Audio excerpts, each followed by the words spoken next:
得啊！哇 ，Suki， 你唔係今期冇男朋友嚟啊？都溝係嘛？咩啊？我話想開間餅鋪，佢話支持我㗎。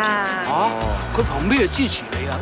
喂，點支持佢？咪係咯，你諗住日日幫襯佢啊，定係義務幫佢送外賣咁樣啊？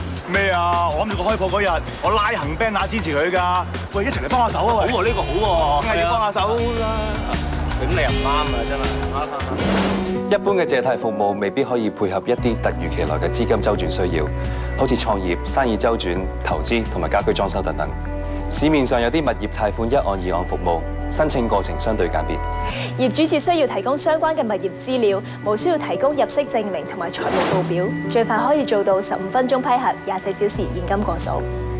有啲物業貸款仲會提供網上即時查詢同埋借貸申請服務，咁上班族就可以隨時隨地解決佢哋資金周轉嘅需要。對業主嚟講，物業貸款係可以考慮嘅選擇。以上節目由提供物業貸款服務康業信貸快遞贊助。